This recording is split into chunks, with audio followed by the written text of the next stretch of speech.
Okay, guys, we are back with another set of notes in Unit 2, so go ahead and grab your Unit 2 tab. We are working on page 21. So page 21, that's going to be solving systems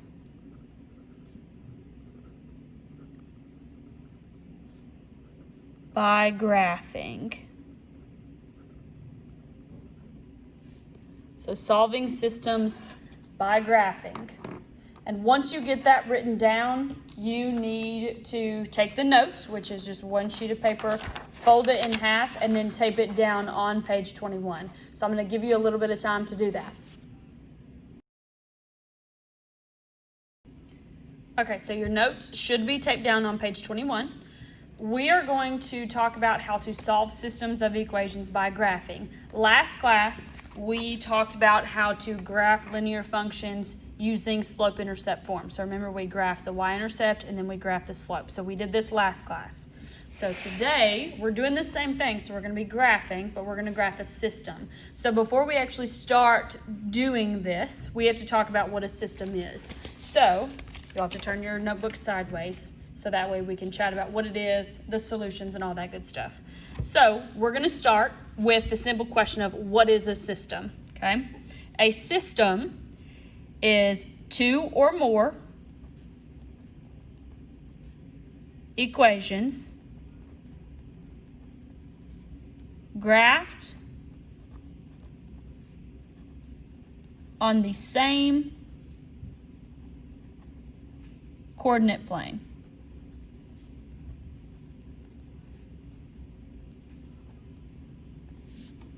So I'll give you a little bit of time to write that down.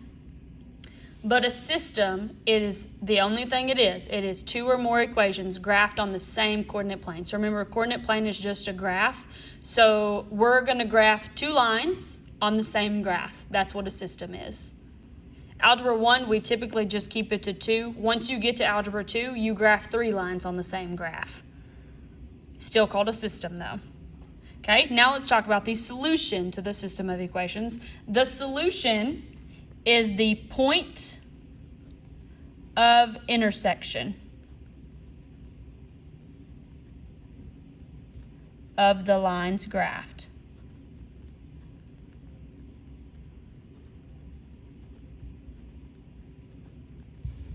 Okay, so the solution is the point of intersection of the lines graphed. So I want you to keep in mind, intersection just means where the two lines cross. And the point, that has to be an ordered pair. So we're looking for the ordered pair of where those two lines cross. So again, system, we're just graphing two lines on the same graph. The solution to the system is where do those lines cross? And that's it. We have one more thing to kind of talk about before we actually start solving systems. And we have to talk about the types of solutions. So these are typically the three that we're going to see in Algebra 1. In Algebra 2, they may look a little bit different. So we have types of solutions. So the first scenario that happens is created by intersecting lines. Remember, intersecting just means that the lines cross. So when we look at this, these lines right here cross one time, which means they have one solution. So this right here has one solution, and that solution is this point right here where they cross. If this graph was numbered, we would be able to tell what that ordered pair is, but just right now, you just need to understand that it's where they cross. So one solution, where they cross.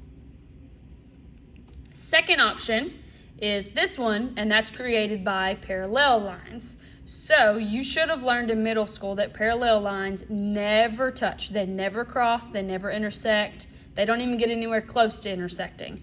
So if we're looking for, remember the solution is the intersection, and we're looking at something like this that never intersect, this one has no solution because it never crosses. So parallel lines have no solution. They're never going to cross, which means there's never going to be a solution. And then our last option it says this is created by identical lines. So when we look at this, we technically only see one line, but what has happened is we've graphed a line and then we've graphed another one directly on top of it. So these two lines are intersecting all of the time. So this one is infinitely many solutions. So we're going to say infinite solutions. Infinite solutions. Because these two cross all of the time, because they're sitting directly on top of each other. So the three types of solutions that we could have one solution where they cross one time, no solution where they don't cross at all, or infinitely many solutions where they are the same line graphed on top of each other. So these are our options. I will tell you, in Algebra 1, most of the time we're going to stick to this one. So a lot of times we're looking for one solution. You just got to tell me where the ordered pair actually is. Now that we've talked about what a system is, what the solution is, and then what types of solutions we have, I want you to flip on the inside so that way we can actually start talking about graphing them and solving the system. So how I've set these notes up, these are the steps that you're going to use in order to graph the system and solve the system. And then I've got 3 examples. So what I want to do is talk through these steps, but then do this one right underneath it at the same time, okay? So the first step is to rearrange each equation so that y is by itself. This is called, so I'm looking for the form. What's the form where y is by itself? We talked about it last class. It's called slope-intercept form.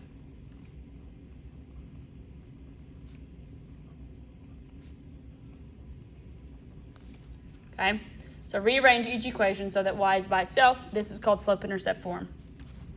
So remember, we're going to do this, talk about these steps, and do this one at the same time. If we look down here at this bottom, both of these are already in slope-intercept form, so I wouldn't have to convert it or do anything with step 1. So step 2 says, graph each equation on the same coordinate plane. Graph enough points until you find the place where the lines intersect. And then the points where the lines intersect is or are the solution. We need to circle or highlight the solution. I have that in there just so you are able to quickly identify what the solution is. And then down here it says, if there is only one solution, the solution needs to be written as an ordered pair.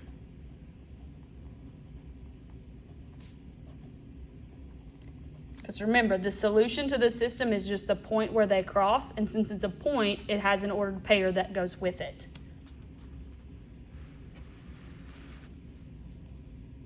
And so now we're just going to do this problem. Turn on the camera some.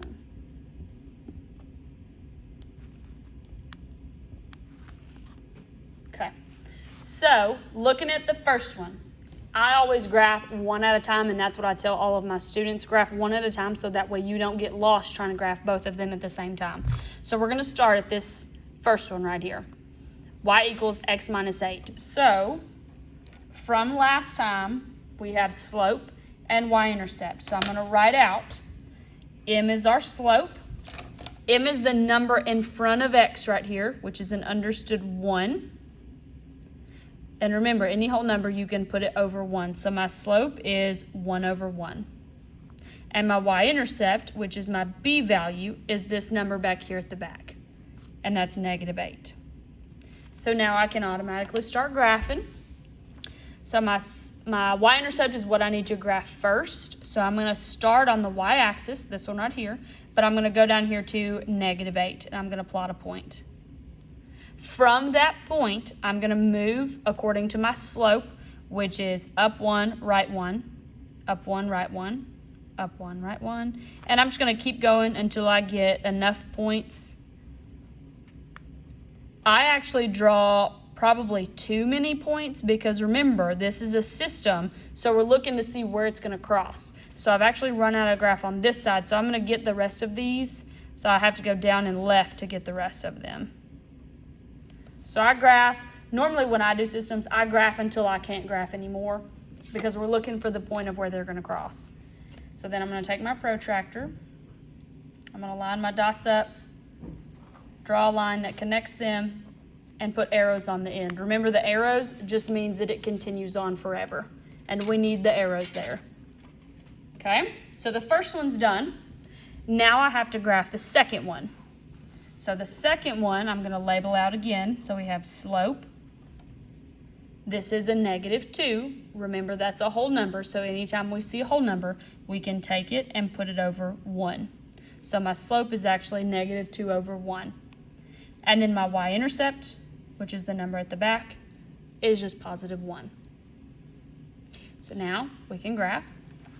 Slope, my y-intercept is where I have to start, which is a +1. We need to go to the y-axis and plot a point at +1, and then I don't lift my pencil, and from that dot I use my slope to get more points. So this time, since that's a -2, I'm going to go down 2 spaces. That's a +1, so that's to the right. So down to right 1, down to right 1, down to right 1, up. That dot was already there, but I'm going to keep going. So down to right 1, one more, down to right 1.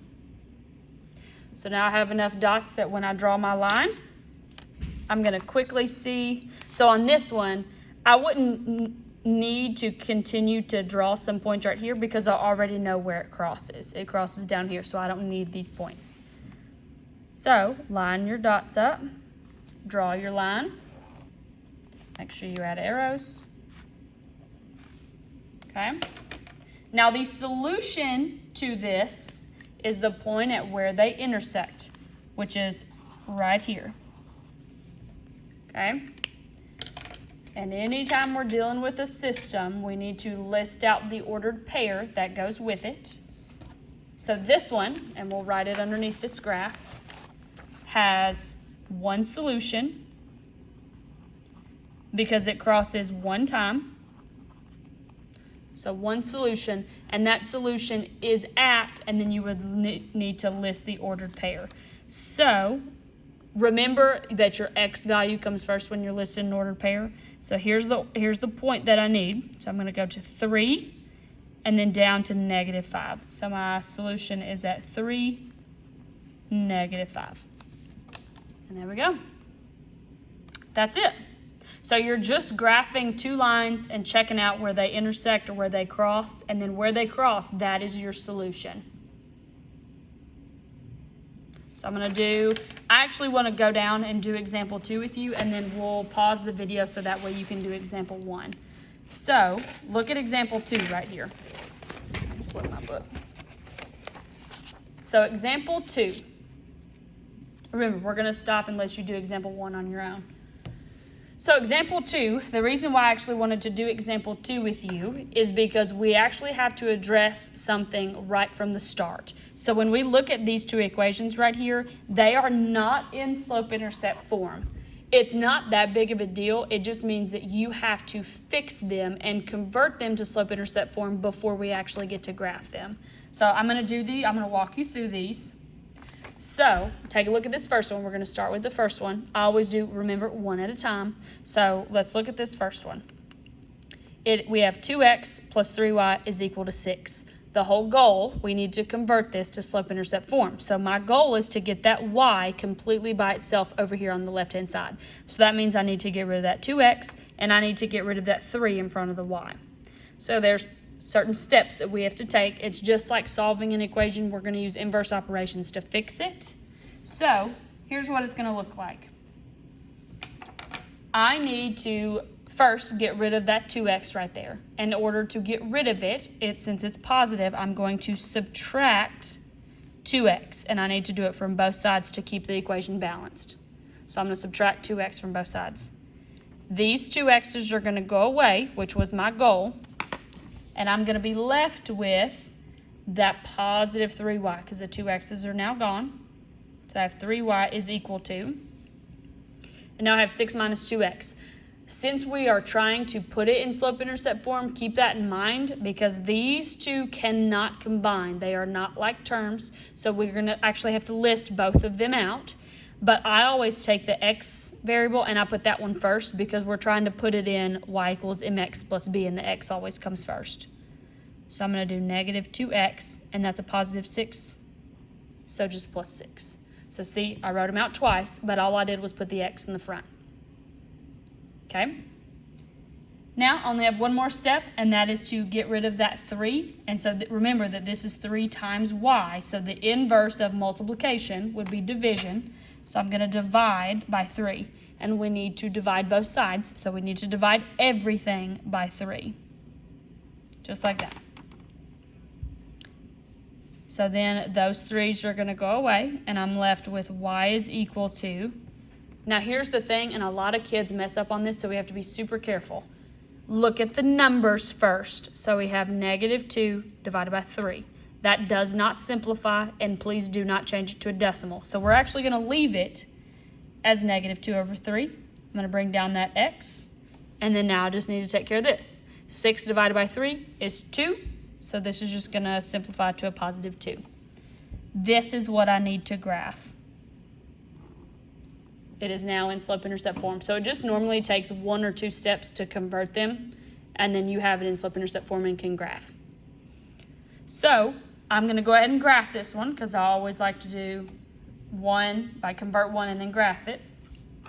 So with this one, my y-intercept is back here at +2.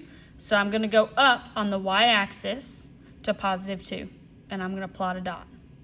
So there's a dot. Remember, keep your pencil there because now you're going to use the slope, which is -2/3, to get more points. And this actually tells you how to move. So that -2, that's your rise. So we're actually going to go down 2 because it's negative. So down 2, and then that's a +3, so that's to the right. So down 2, right 3. Plot a point. Down 2, right 3. Down 2, right 3. 1, 2, 3. And then I ran out of graph on this side, so now I just need to go the opposite direction. So that's going to be up 2, left 3, up 2, left 3, up 2, left 3, and there we go. So now I have dots all the way across, which will help me identify where it crosses. So then I just need to take my protractor, line my points up, draw me a line. So there's the first one. Now the second equation, because now we have to take care of the second equation, because it is also not in slope-intercept form, but it's only going to take 1 step to fix this one because there is a 1 in front of that y, and that's what we need. Okay? So the only thing that I have to get rid of is that 2x right there. So I'm going to, in order to get rid of this 2x, I just need to subtract 2x. From both sides. These 2 x's are going to go away, which was the whole point. And I'm going to have y is equal to, these 2 right here do not combine because they are not like terms. That is a -2 by itself, and this -2 has an x with it, so they are not like terms. So we're going to have to write both of them, but always put the x first. So we have -2x minus 2. Okay? And now here's what I need to graph. Okay? So, in order to graph this one, we're going to start down here at -2 on the y-axis because this is my y-intercept. So -2. And my slope, let's talk about my slope because a lot of people get this slope wrong. So slope on this one is -2. That's a whole number. So remember, the little trick is to put that whole number over 1. That helps you know how to move on the graph and get more points. So from the -2 that I just graphed, I'm going to use my slope, which is -2/1, in order to get more points. So from this dot right here that I just drew, so it's going to be down 2, right 1, down 2, right 1, down 2, right 1. So it doesn't cross down here. If we kind of use our imagination and imagine that this line continues up here, it's going to cross somewhere up here. So I need to go up there somewhere. So from our y-intercept that I drew, the opposite direction would be up 2, left 1, up 2, left 1, up 2, left 1. So here's where it intersects. So I'm going to get 1 more point past that. And now I'm going to take my protractor and draw my line. So it's super important that when you're doing these to have enough points that you can identify where they cross. So this one has one solution and it's right there. So one solution, and we just have to identify where that solution actually is. So that's the ordered pair. So I just need to count. So this is -1, -2, -3. So that's at -3, and then I need to figure out how far I go up. So that's up to +4. So my ordered pair is -3, 4. And there we go. You have solved the system. I will say this is as difficult as they get, having to convert both of these before you graph them.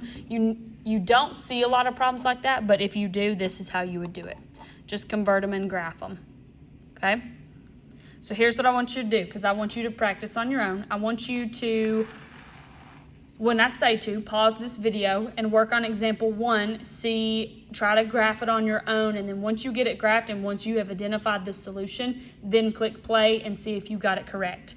Before we pause it though, both of these are in slope-intercept form, so you actually don't have to convert anything. You just actually start graphing this one, okay? So go ahead and pause this video. When you're done, click play. Here is example number 1. So we graphed it. You should have got -4, 1. So if you didn't, we'll just have to fix it and adjust our lines. The only thing that I really want to talk about here is the second one. So this line right here is my second line that I graphed. My y-intercept is at +7, so of course I'd graphed this point first, this dot, and then my slope was 3/2, which since both of those are positive, I went up 3, right 2. So I went up 3, right 2. Well, then I run out of graph. So the other direction would be down and left, so you have to do the complete opposite. So this would be down 3, left 2, down 3, left 2, down 3, left 2. So you have to use that idea in order to get these points down here to figure out where it crosses. So this is example 1. Systems, they are the idea behind them is not that difficult. You just graph 2 lines and you see where they cross. I will tell you, a lot of times when kids mess this up, it is graphing the slope. So be very, very careful whenever you go to graph the slope. But that is how you graph systems, and that's all I got for you. Good job.